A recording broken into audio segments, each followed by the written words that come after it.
우리 말씀 보겠습니다. 마태복음 6장 24절에서 34절 말씀.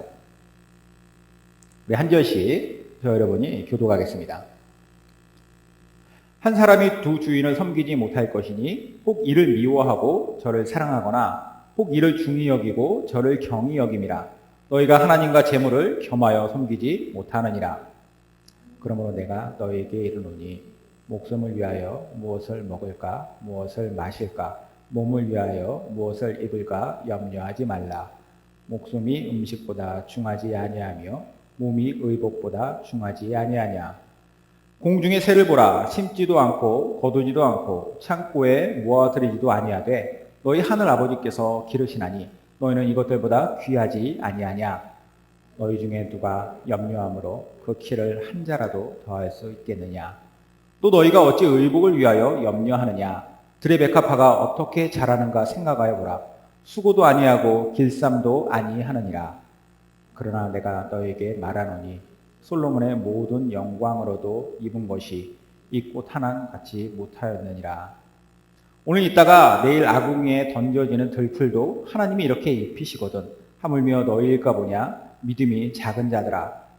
그러므로 염려하여 이르기를 무엇을 먹을까, 무엇을 마실까, 무엇을 입을까 하지 말라. 이는 다 이방인들이 구하는 것이라. 너희 하늘 아버지께서 이 모든 것이 너에게 있어야 할 줄을 아시느니라. 그런즉 너희는 먼저 그의 나라와 그의 의를 구하라.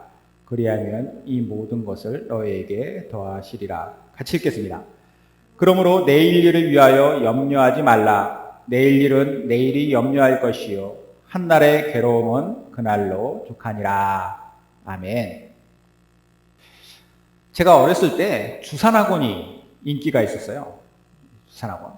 당시에는 무슨 주산학원이라고 해가지고 이렇게 네모난 노란색 가방에 까만색 글씨로 주산학원 이름이 쓰여져 있고, 그리고 제가 그 주산학원 가방을 들고 다니면은 뭔가 이렇게 된 것처럼, 대단한 것처럼 느껴졌었습니다. 제가 어머니를 졸라서 아마 한 4학년 때였던 것 같아요. 주산학원에 다니기 시작했어요. 처음 가방을 받아서 이 가방을 들고 있을 때, 손에 들었을 때, 그리고 그 안에 있는 새 주판과 그리고 새로운 문제들을 봤을 때만 해도 제 마음은 이제 곧 뭔가 멋지게 주판을 튕기면서 복잡한 계산을 할 수 있으리라 라는 생각이었습니다. 근데 이제 마음처럼 쉽지 않잖아요. 뭐든지 다 배워가는 기간이 있는데 저는 좀 그 기간에 대한 고려가 좀 없었던 거죠. 금방 될 줄 알았는데 이게 안 되는 거예요. 답답하니까 제 마음이 안 좋았어요. 그런데 그럼에도 불구하고 이 주산학원은 제가 아주 열심히 다녔습니다. 이유가 뭐냐? 주산을 하기 위해서가 아니라 그 당시 학생 복지 때문에 열심히 했어요. 뭐냐면 제가 다녔던 주산학원에 토요일마다 수업이 이제 오전에 끝나면은 오후에는 아이들을 위해서 만화 영화를 틀어줬습니다. 그래서 그 만화 영화 보는 재미로 열심히 주산학원 다녔죠. 다른 날은 주산학원에 빠지더라도 토요일은 안 빠졌어요. 왜냐? 내가 좋아하는 만화 영화를 틀어주니까. 철없던 생각에 그 당시에는 만화가 더 좋았었기 때문에 거기에다 또 내가 소질이 없다라는 거를 스스로 깨달아서 이게 잘 안 되니까 만화 영화 보는데 더 집중을 했던 것 같아요. 주객이 전도된 거죠. 뭐가 중요한지 잘 몰랐던 거예요. 나중에 커서 생각해 보니까 내가 왜 그때 그 시간을 그렇게 허비했던가? 그리고 이제 얼마 안 가서 엄마한테 걸려서 이제 잘렸지만, 왜 거기에 가야 되는가라고 하는 것을 내가 제대로 알지 못했던 문제였습니다. 제가 오늘 말씀 준비하면서 문득 오래전에 주산학원이 생각이 난 거예요. 중요한 것은 제쳐두고 중요하지 않은 것에 정신 팔려 있었던 그 짧은 생각, 그 어린 생각, 그게 오늘 말씀을 통해서 우리에게 주는 교훈과 관련이 있다라는 생각을 했기 때문입니다. 오늘 말씀의 교훈은 중요한 것과 중요하지 않은 것이 있을 때 둘 중에 당연히 우리는 중요한 것을 선택하고 중요한 것에 집중해야 된다는 것이에요. 무엇이 중요한가? 무엇을 의지할 것인가? 근데 사람들은 중요한 것을 잘 알아보지 못합니다. 아니, 알아본다 할지라도 그 중요한 것이 중요하지 않은 것에 비해서 더 매력적으로 느껴지지 않을 때가 많기 때문에 중요하지 않은 것에 마음을 뺏겨요. 이런 이유로 중요하지 않은 것에 마음을 빼앗기고 거기에 집중해서 인생을 살아가는 사람이 많다라는 것이죠. 자, 오늘 본문 말씀 볼게요. 마태복음 말씀은요, 이 오늘 본문이 나오는 마태복음 말씀 6장은 5장, 6장, 7장 이 세 장이 같은 장소에서 같은 그 시간에, 그러니까 예수님이 쭉 5, 6, 7장을 쭉 말씀해 주신 거예요. 그 장소가 어디냐? 산에서 이 말씀을 전달하십니다. 그러면 이 말씀을 전하기 전에는 어디 계셨느냐? 우리 지난주에 말씀이 마태복음 4장 말씀이었어요. 그렇죠? 사람을 낚는 어부가 되게 하리라 라고 하면서 시몬 베드로, 그의 형제 안드레, 그리고 야고보와 요한, 이 형제, 이 네 명을 예수님께서 한꺼번에 제자로 부르셨다고 했잖아요. 그 제자로 부르신 다음에 그들뿐만 아니라 사람들을 데리고 이 갈릴리 호수 주변에 있는 야트막한 동산으로 올라가신 거예요. 거기에 올라가서 예수님이 5장, 6장, 7장 말씀을 하시는데 이걸 가리켜서 산에서 가르쳐 주신 말씀이다, 교훈이다 해서 산상수훈이라고 부릅니다. 이 산상수훈의 일부 말씀이 오늘 본문 말씀이에요.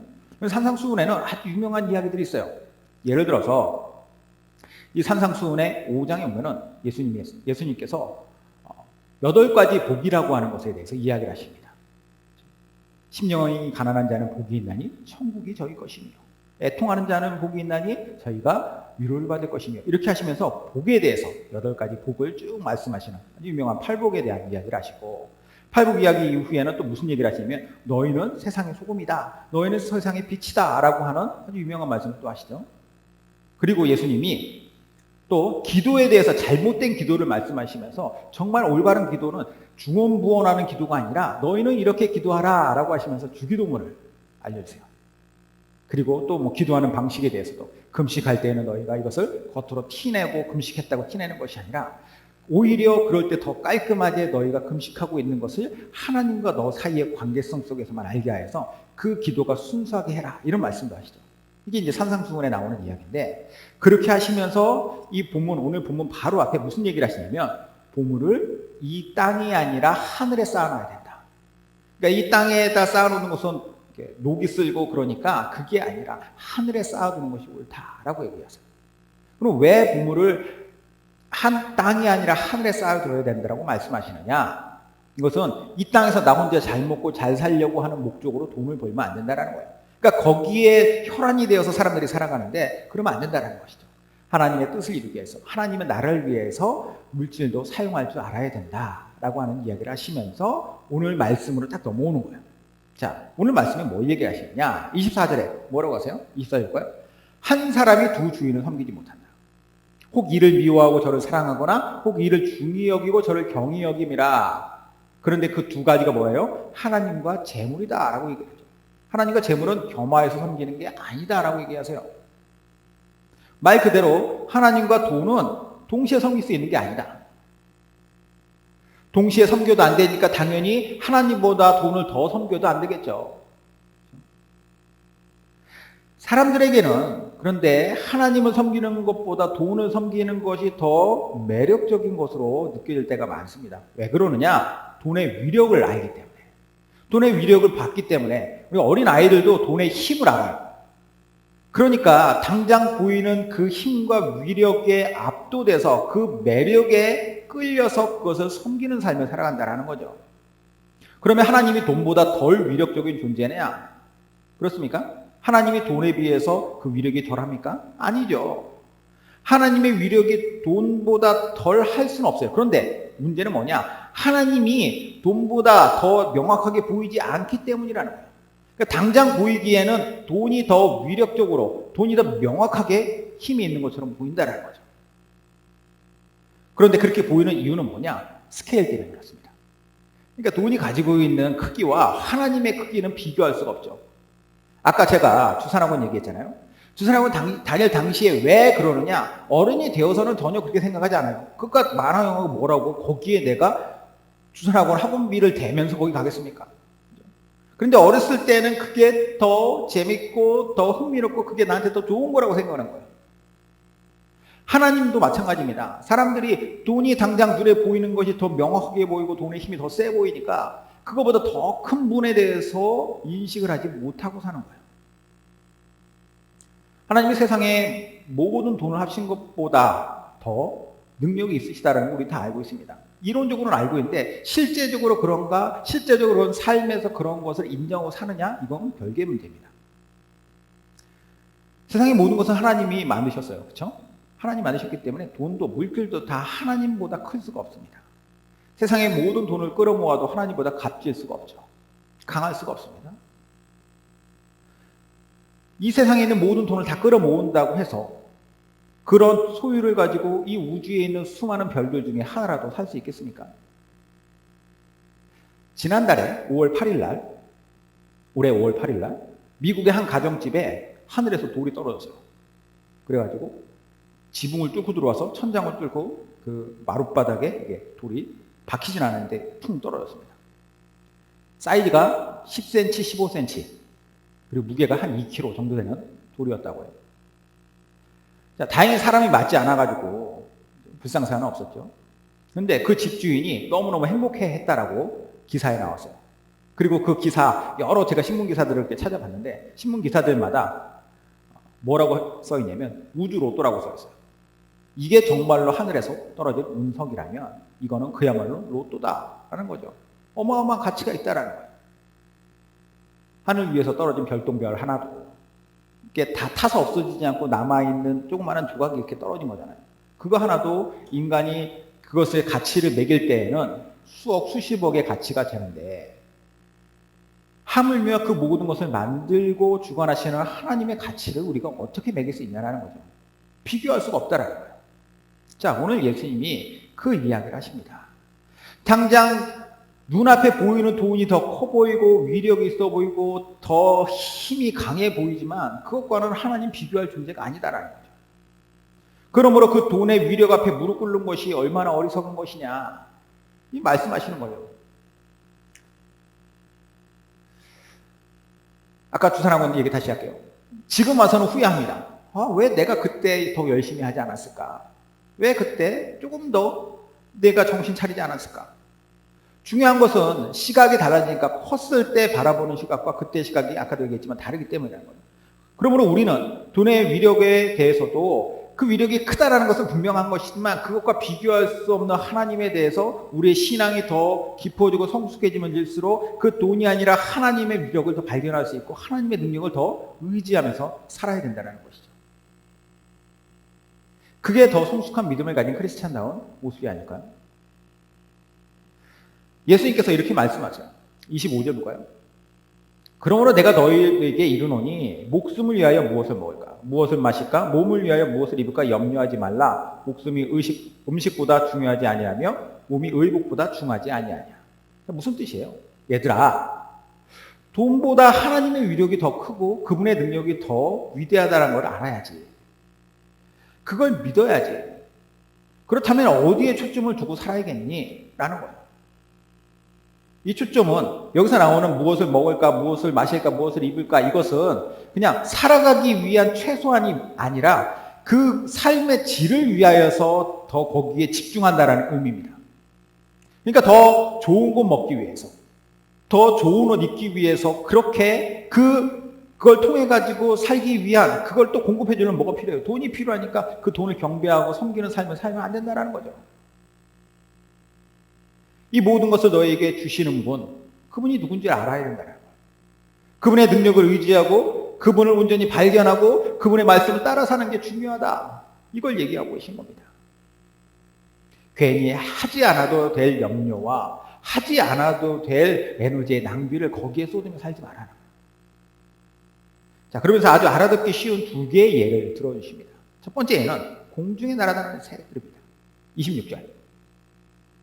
공중의 새를 보라. 심지도 않고 거두지도 않고 창고에 모아들이지도 아니하되 너희 하늘 아버지께서 기르시나니 너는 이것들보다 귀하지 아니하냐. 자, 공중의 새들은 어디다 심지도 않죠. 자기네들이 뭐 심고 거기에 그걸 위해서 뭐 거두어가지고 창고에 모아서 하진 않아요. 그러나 걔들 다 먹고 살아요.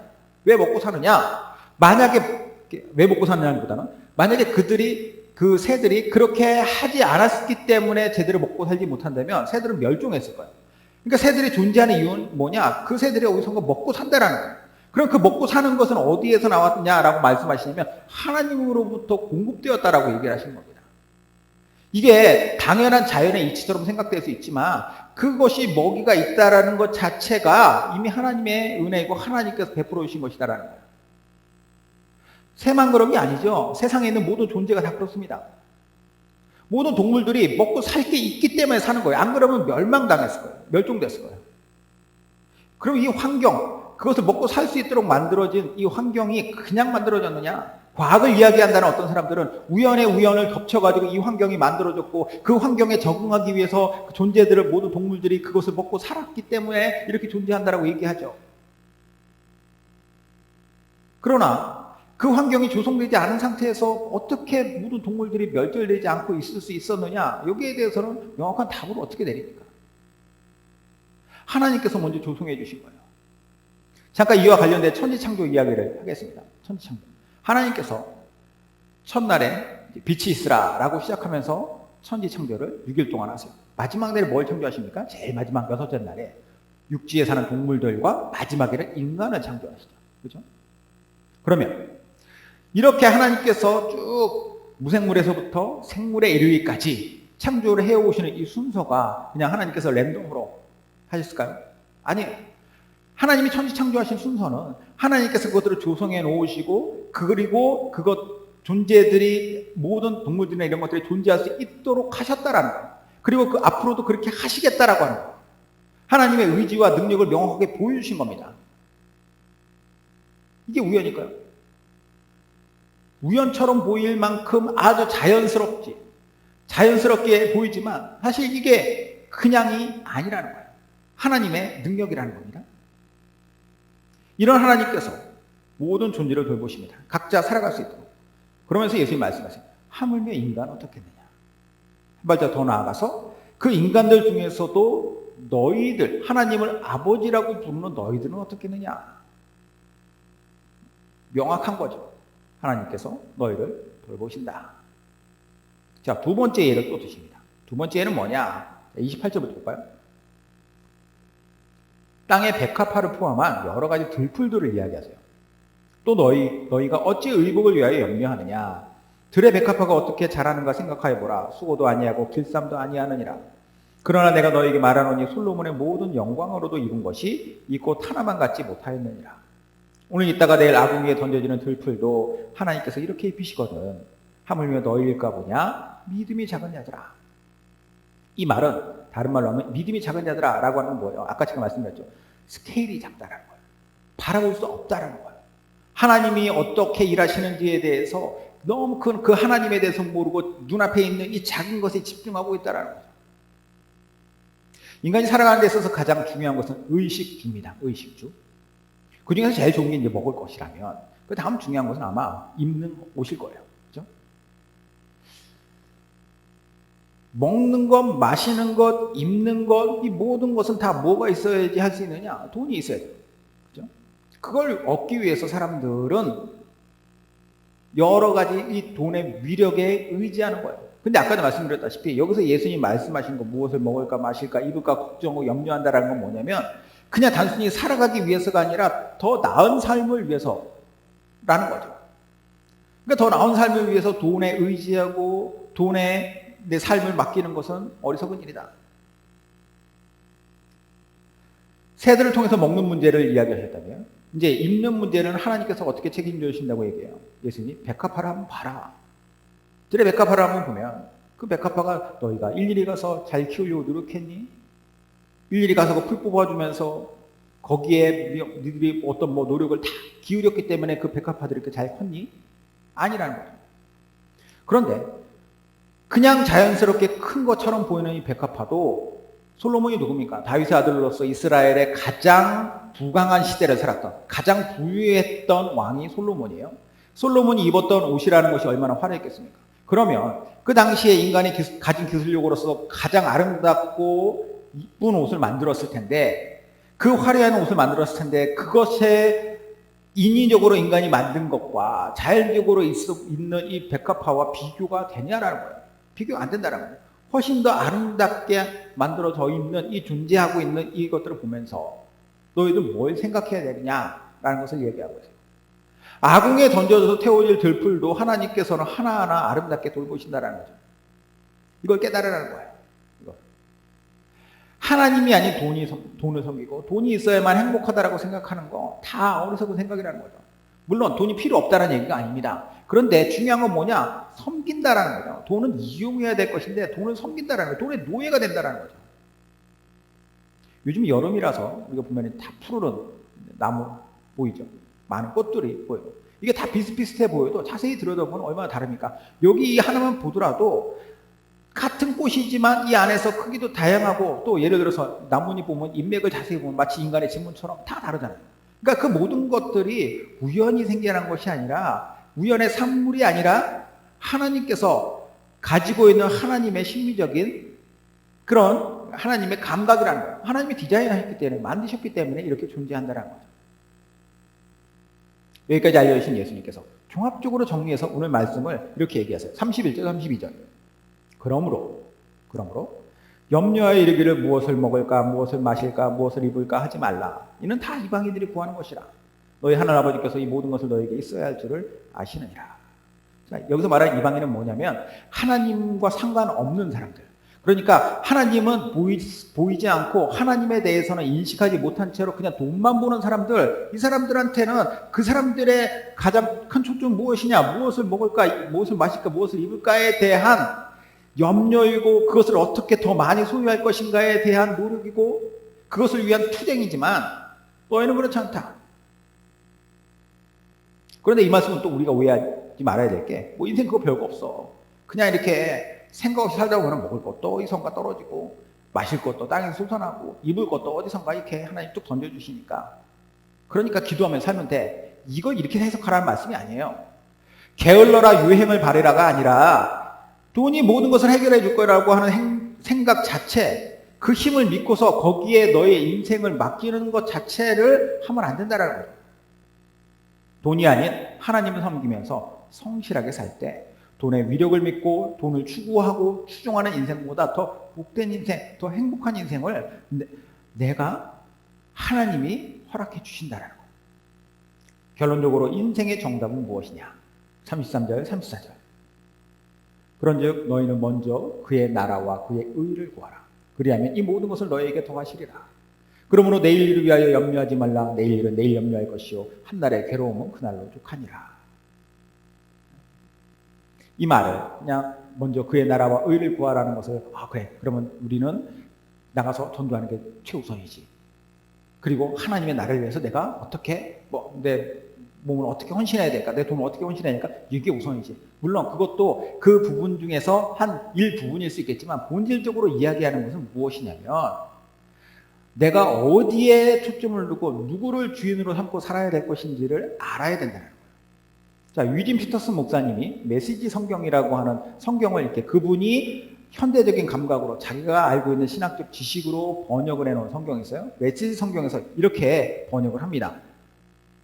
너희는 하나님의 실체가 되시고 하나님이 주도하시며 하나님이 공급하시는 삶에 흠뻑 젖어 살아라. 먼저 그의 나라와 그의 의를 구하라는 거예요. 뭔가 놓칠까 봐 걱정하지 마라. 너희 매일의 삶에 필요한 것을 모두 채워주실 것이다.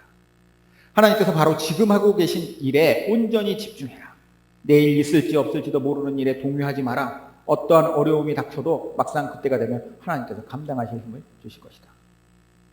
염려와 걱정과 그것으로 너희 마음이 조급해가지고 하루하루 괴로운 인생 살지 말고 정말 행복한 인생이 무엇이냐? 우리가 신앙생활하면서 왜 행복해집니까? 미래에 대해서 아무런 생각이 없어지고 개념이 없어져서 행복해지는 게 아니에요. 내 주인이 누군지를 알고 있을 때 그분이 어떤 분이신지를 우리가 작은 관점이 아니라 커다란 스케일로 그분을 알아보고 그분을 섬길 때 그분이 나와 함께 하신다는 그 믿음 안에서 나의 삶이 하루하루 행복하게 충성되게 충실하게 성실하게 살아가는 거예요. 그랬을 때 우리가 비록 남들보다 더 많이 가지지 못했다 할지라도 그 안에서 주시는 소소한 행복들을 누리는 것이고 많이 주시면 많이 주신 것에 대해서 감사하는 것이고 혹 내가 가진 것이 만약에 없어졌다면 그 없어진 것 때문에 내가 내 인생 망했다는 것이 아니라 이럴 때 하나님께서 주시는 나에게 주시는 말씀은 무엇인가? 이런 위기 속에서 나는 누구를 붙잡고 가야 될 것인가? 이걸 또 깨닫고 그 안에서 다시 일어서고 이런 것이 바로 하나님께서 원하시는 우리의 삶이라는 것입니다. 다시 한번 말씀드리면 우리가 누가 주인인지는 명확하게 알고 살아야 돼요. 인생의 전제는 아주 분명해야 됩니다. 그것이 당장 보이기에는 매력이 없어 보인다 할지라도 오늘 이 물질주의 시대 속에서 포스트 모더니즘 시대라고 해요. 다원주의. 사람들이 다 각자가 가지고 있는 생각과 자기 기준대로 그것이 옳다라고 얘기하지만 우리가 옳다라고 믿는 것은 오직 진리의 말씀이고 이 세상의 주관자이시고 지금도 우리의 삶의 주인 되시는 그분의 백성으로 살아가는 것입니다. 이 사실 항상 잊지 마시고 우리 일평생 주님과 함께 그의 나라와 그의 의 가운데 살아가는 주의 백성 되시기를 주님의 이름으로 축원드립니다.